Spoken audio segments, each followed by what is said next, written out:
Salut! Bienvenue dans le jeu de puissance. C'est la fin de la saison. On a le vainqueur pour 2026 de la Coupe Stanley et c'est les Hurricanes de la Caroline qui se sont imposés après 8 années où ils ont tout donné pour essayer de récupérer ce titre après 3 finales de conférence Est. Ils ont enfin réussi à attraper le Graal. Ils ont enfin réussi à gagner la Coupe Stanley.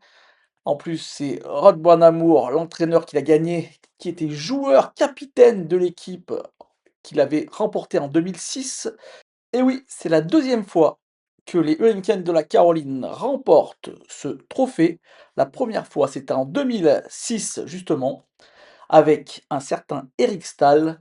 Eric Stahl qui est le frère de Jordan Stahl, qui aura remporté donc à 37 ans cette Coupe Stanley avec les Hurricanes de la Caroline et qui en plus a remporté le trophée du meilleur joueur. Le MVP, c'est Jordan Stahl qui le remporte à 37 ans. C'est le joueur le plus vieux qui remporte ce trophée depuis que on gagne des coupes Stanley. Cette équipe est restée fidèle à sa politique.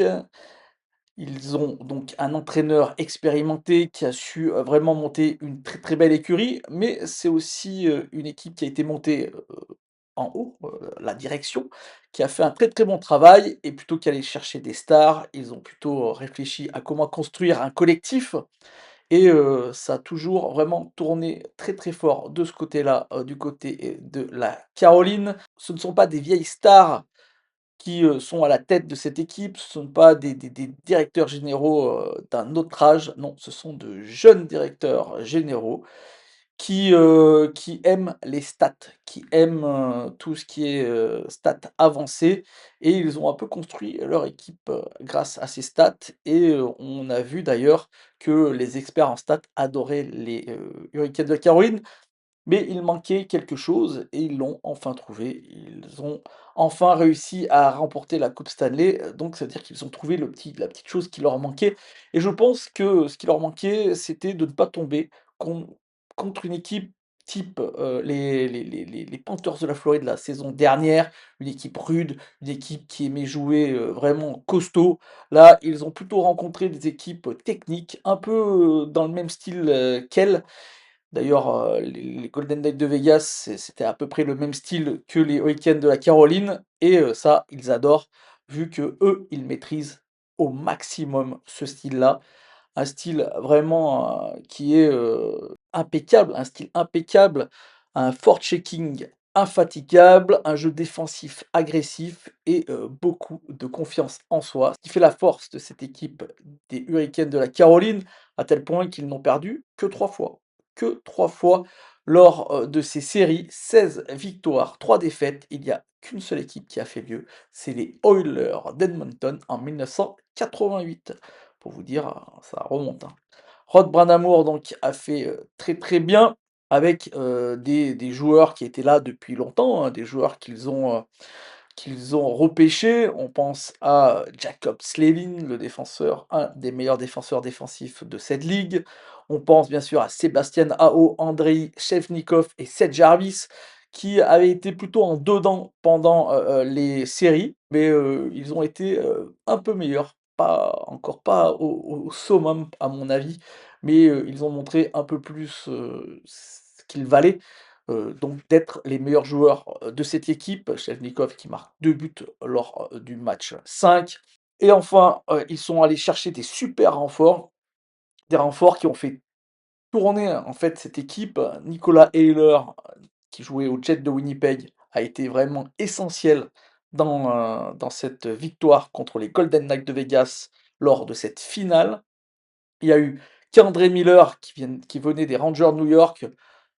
On on pensait un peu perdu qu'André Miller au niveau des Rangers et il a su vraiment, montrer qu'il était un, top défenseur dans cette équipe des, Hurricanes de la Caroline et on a surtout vu Logan Stenkoven qui, dans son, trio avec Taylor Hall et Jackson Black a été vraiment impressionnant. Logan Stenkoven, 1 m 73, il est pas très, très grand, mais qu'est-ce qu'il est fort et qu'est-ce qu'il patine beaucoup. Vraiment Logan Stenkoven qui est pour moi, le joueur qui aurait presque mérité, le MVP, de ces séries, mais il est normal de le donner à Jordan Staal, qui a fait une super finale. Il a marqué 6 buts lors des 5 premiers matchs, de son équipe. Pour vous dire, un match à chaque but. Ça a été assez incroyable. Jordan Staal qui a tenu l'équipe des Hurricanes de Caroline comme capitaine, mais aussi comme homme qui sait amener son équipe, vers la victoire. Il y a eu, bien sûr, le facteur X, qui a été, ce changement de gardien au milieu, de ces séries, au milieu de cette finale de la Stanley Cup. Vous vous rendez compte? Quel risque a pris, Rod Brind'Amour, alors que Fredrik Andersen, on sentait que ça allait moins bien, lors de ces finales. Il prenait beaucoup plus de buts. Lui, il a eu le courage de dire: «Allez, on va faire jouer Brandon Busy». Brandon Busy qui a été récupéré des Panthers de la Floride en ballottage en milieu de saison, qui a fait une saison extraordinaire. C'est encore un rookie, il a très, très peu joué en NHL et il a, blanchi, l'équipe des Golden Knights de Vegas lors du dernier match de cette finale, lors du dernier match de cette série, qui s'est terminé d'ailleurs 3-0. Brandon Busy, qui a un style un peu particulier, hein. J'avoue que je suis assez surpris quand je le vois jouer. Je trouve qu'il a un style qui est vraiment différent de tous ces autres gardiens assez énormes qui bougent, pas énormément et compagnie. Lui, il est plutôt il s'avance et tout. Je trouve que ça ressemble un peu d'ailleurs à Jakub Dobeš des Canadiens de Montréal. C'est vraiment un style, à part, qui rassure pas vraiment, j'avouerai, pour les téléspectateurs, mais au final, c'est efficace vu que, comme Jakub Dobeš, il a des super stats depuis le début de la saison, dont Brandon Busy, un gardien qui va, bien sûr rester, j'imagine, avec les Hurricanes de la Caroline. Parlons aussi de Taylor Hall, j'en ai déjà parlé, en parlant de Stan Coven, 19 points pour lui. Taylor Hall qui attendait une coupe Stanley et qui l'a enfin avec cette équipe des Hurricanes de la Caroline. Donc voilà, ben, ce fut, vraiment une super, finale, ce fut de super séries et je suis super content pour les Hurricanes de la Caroline qui ont montré que c'était une équipe sur laquelle il fallait compter. On verra l'année prochaine ce qu'il en est. L'année prochaine, attention, retour à mon avis en forme des Panthers de la Floride et ça pourrait être, encore une finale Hurricanes Panthers de la Floride, lors de la coupe Stanley 2026-2027. Je l'annonce là, déjà un an avant. Maintenant, on va parler un peu de la chaîne, on va parler, bah, surtout du concours, hein, le concours qui s'est terminé et qui fait que le gagnant du concours va pouvoir, gagner un magnifique t-shirt, comme vous pouvez le voir. Ça sera celui-ci, des Hurricanes de la Caroline avec la coupe, bien sûr, comme, les 2 dernières années où je l'ai fait gagner. Bon, c'était pas les Hurricanes, hein, c'était les Panthers de la Floride, mais cette fois-ci, c'est les Hurricanes et c'est Hoffler Flows, qui, grâce à son bracket où il donnait les Hurricanes gagnants, a réussi à l'emporter en sprint final, hein. Je crois que The Devils était 1 avant la finale de la Stanley Cup et Overflows l'a grillé sur le poteau.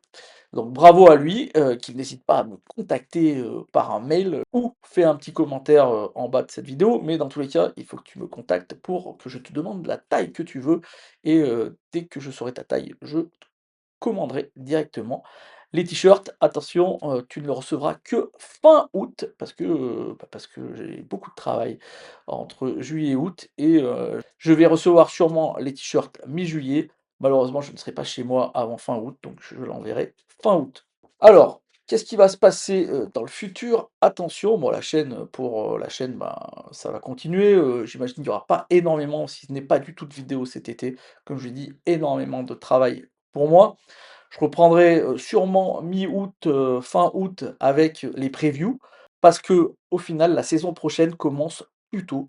Elle va commencer fin septembre pour se terminer plus tôt aussi. Du coup, plus de finale au mois de juin, en sachant qu'il n'y aura plus 82 matchs par équipe, mais 84. On rajoute 2 matchs par équipe.